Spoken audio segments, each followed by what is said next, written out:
Kelly Jane Torrance, who's a journalist and a political analyst. She joins us in the studio. Kelly Jane, great to have you back. First and foremost, the House Speaker, Nancy Pelosi, is saying that she's doing this to eliminate any doubt. For Republicans, will it? That's a great question, Kilmean. I think it's actually a very big move that she's doing all this because she's been saying from the beginning she doesn't have to hold any sort of vote. And everything that they've done up until this point has been done in a way that actually contradicts a lot of the things that are going to be on what Congress, the House, votes on. She's talking about having open public hearings. Nothing has been public so far. Not a single person has testified in public. So I think this is a really big deal. And the fact that she's doing this after pushing against it for basically ever since September 27th, she announced the impeachment inquiry. Now, I think that this is good. We should welcome this. Republicans, I don't think it's going to satisfy them. And we've already seen today Mark Meadows and Jim Jordan came out and said it wasn't enough. So Democrats are trying to do this to increase the transparency and to basically get more cooperation from the Trump administration. What's the Republican strategy at this point?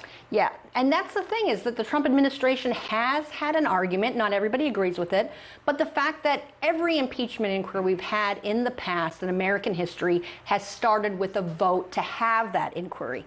This one has not had a vote, and of course this vote is not for that. It is to set the rules of the inquiry they've already decided on. And so it's a little different. And so the Trump administration has had a good argument, I thought, for not cooperating, because this has not been done as precedent as everything else has been done. They're going to have a bit of a harder time now, since things are going to be in public, since they are now actually using the words due process and saying that the president can have a lawyer present. These are all things that Republicans and the Trump White House have been complaining about. So the Democrats are giving them a lot of stuff, and I think it is in part to make it a lot more difficult for the Trump administration to stonewall.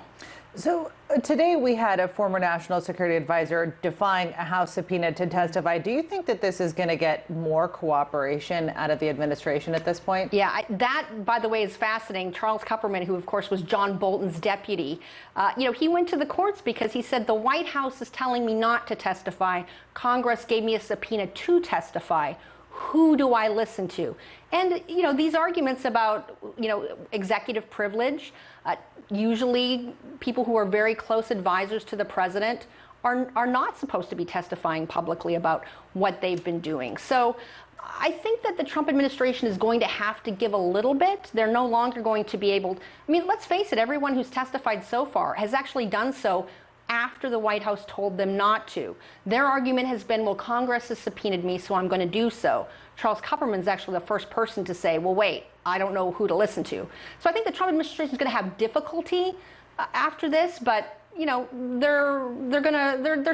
going to be happy to cooperate. Let's put it that way. Now, this is interesting. We haven't confirmed this. TRT World is a network, but it is something that Politico is reporting, and it just dropped a short time ago. It says Lieutenant Colonel Alexander Vindman, who's a National Security Council official overseeing the Ukraine policy, he plans to tell lawmakers that he didn't think it was proper to demand that a foreign government investigate a U.S. citizen, and that he was worried about the implications for the U.S. government's support of Ukraine. It says that he's going to be the first White House official to testify as part of that impeachment inquiry.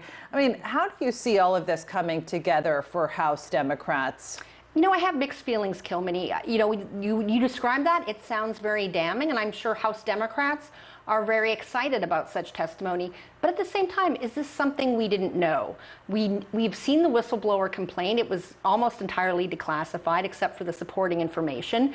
We saw the transcript of the call in which President Donald Trump mentioned Joe Biden and his son Hunter. So we sort of know that the president brought it up. We know he did this. The question is, of course, is it impeachable? And that is a tough question, and it's one that nobody can answer immediately, because impeachment is not a black and white thing. It's a political question. And right now you still see a lot of the country, especially in the swing districts, does not support impeachment. So, something like this, it seems like a big deal, but we've seen, that's the thing, the American people, we haven't seen the depositions behind closed doors, but we've seen a lot of the evidence already. And I think American people can make up their minds and decide themselves before they go to the ballot box next November. Great points. Kelly Jane Torrance, great to have you back. Great to be Thanks here. For that.